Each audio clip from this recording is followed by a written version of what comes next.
What's up guys, welcome to Wasted Space, and with the recent announcement of Dawn of War 3 and the very Dark Souls-y sort of trailer to go alongside it, I kind of wanted to take the opportunity to talk a bit about actually Dawn of War 1, the original part of the series, and how I'm hoping that Dawn of War 3 will return a bit to that sort of style, and also bring some of the best bits of that game through, because honestly, I still believe it's one of the best RTS games that you can play.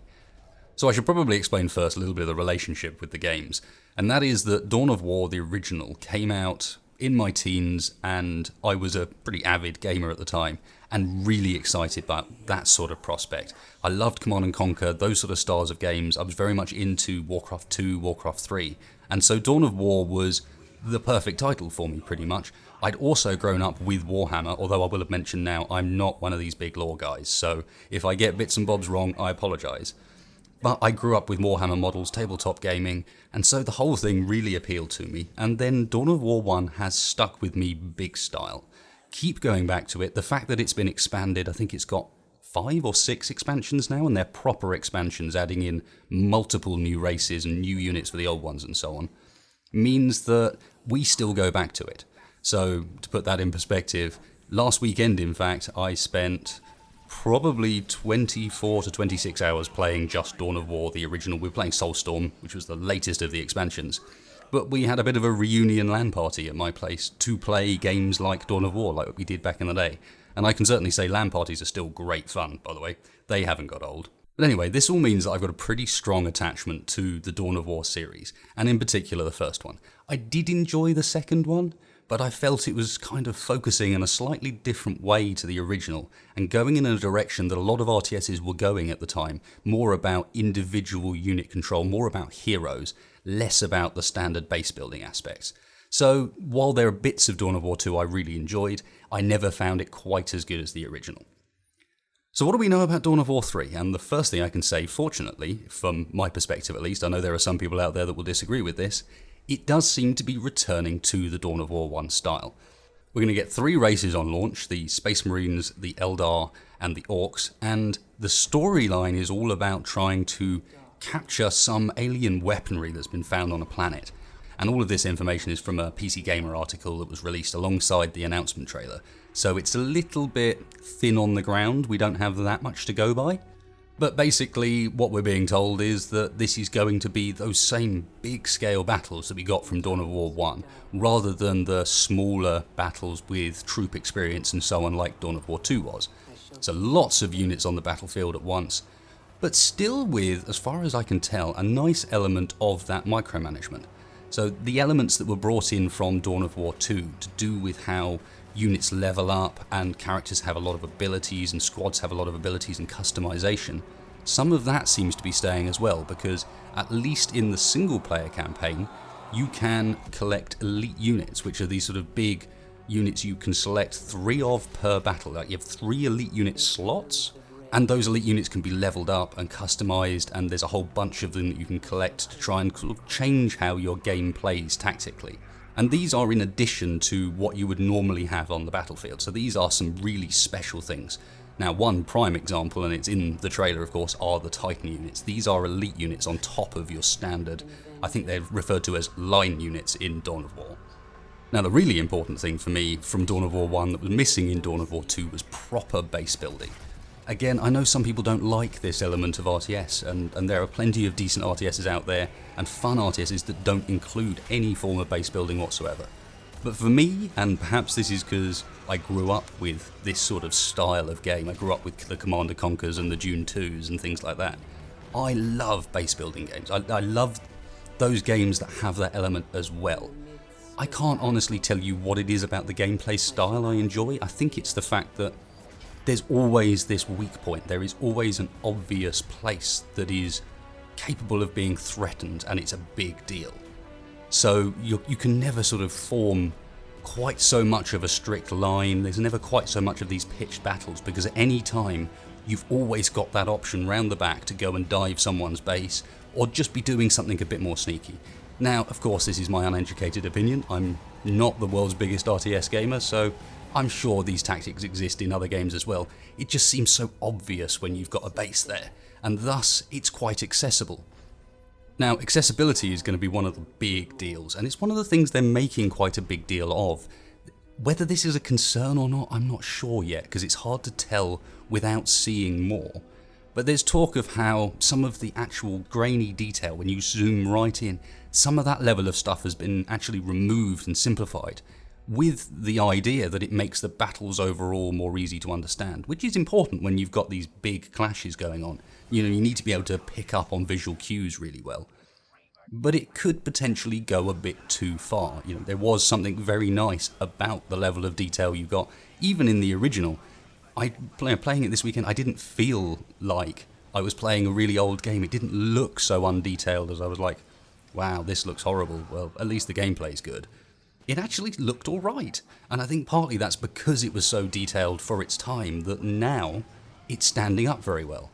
The other area in which they are definitely simplifying things, and whether this is for good or bad, we don't really know yet, are the cover mechanics. So people who are familiar with both Company of Heroes and some of the older Dawn of Wars, they have cover mechanics to do with terrain being either negative or positive cover. There are different levels of positive cover, and it's not that intuitive, I'll admit, but it added a depth to the game that was really important, and the cover system makes a massive difference. It seems like this has now been changed to essentially one type of cover, which is some sort of building that you can garrison. Again, no screenshots, no real idea of what it is, but that's definitely a more simple approach. Does this work out better? We'll have to see.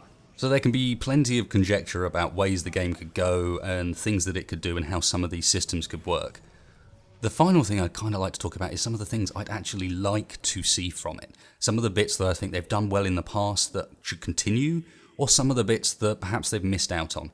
And the big one I want to talk about is expansions. And this is going to seem slightly odd because everyone thinks these days, well, DLCs, every game has DLCs. I don't mean DLCs. I mean proper expansions like we used to get, the sort of thing that warranted its own disc. As an example, for Dawn of War, the original, I'm not sure about the second one. I don't think the second one does this because it's more DLC orientated. But the original, every single one of those expansions was standalone, and you could play it standalone. The only reason to get all of them was to have all of the races available. But it meant that constantly the game was being evolved and updated. And I think the fact that this one's starting with the 3 races gives me a bit of hope for the fact that we could get some of these proper expansion scale additions. DLC is so popular now, of course, so a bit of me is kind of concerned that that's actually what we'll get. £5, $7 DLC editions that add some units or maybe a race for a really big one. I just don't feel it adds quite the same in the long term as those big expansions did, bringing the audience right all back to the game again because there was just so much new, and keeping the game really fresh down the line, even for the people that have been playing it the whole time, because it updated some of the other stuff as well, which is just too much to do in what would be your average DLC these days. Another area in which I think they did really well in Dawn of War 1, and actually implemented quite well in Dawn of War 2 as well, even though Dawn of War 2 is more complex in this area, is not overwhelming new people with the amount of unit abilities and ways in which you can control them. There were definite benefits to using unit abilities properly and microing your troops properly and just generally having proper management, but it was not so massive as to be utterly required the whole time.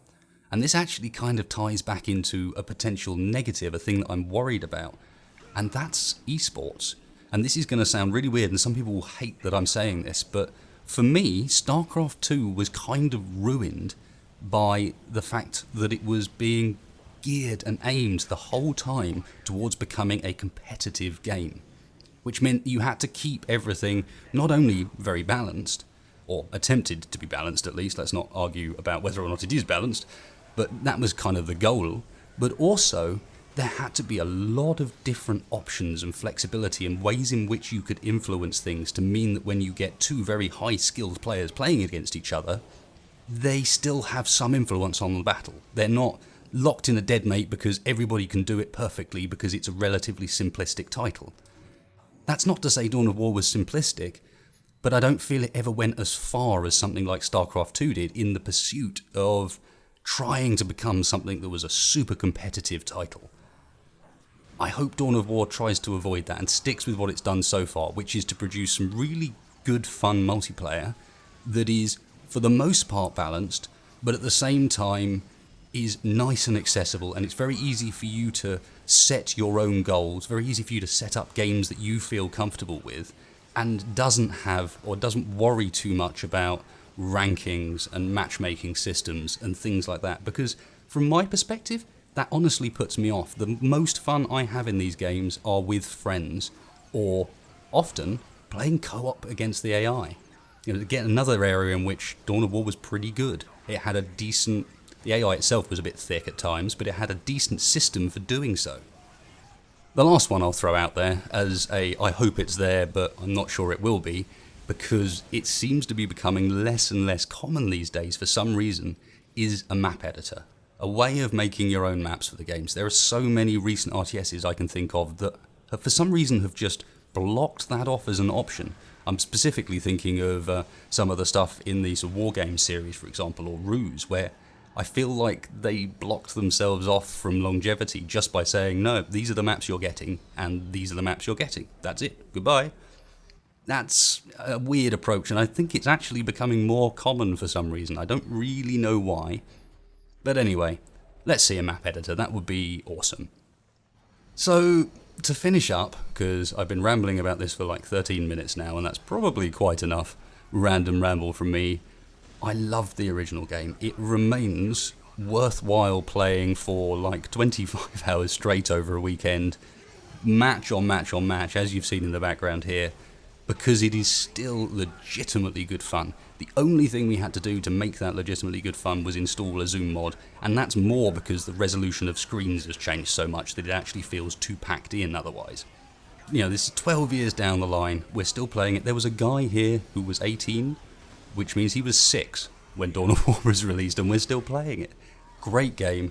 Let's see the same thing come from Dawn of War 3. I could not be happier if we get another title like Dawn of War out of it, and a decade from now, I'm still playing Dawn of War 3 because it was that good, and it's got its 7 expansions or whatever, and 13 races, so I'm hyped. Hope you guys are hyped. There's some pitfalls, but come on, let's see it happen. That could be brilliant.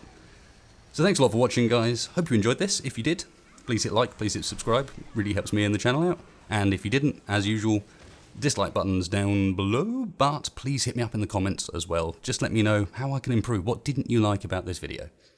So thanks a lot for watching, guys, and I will catch you next time.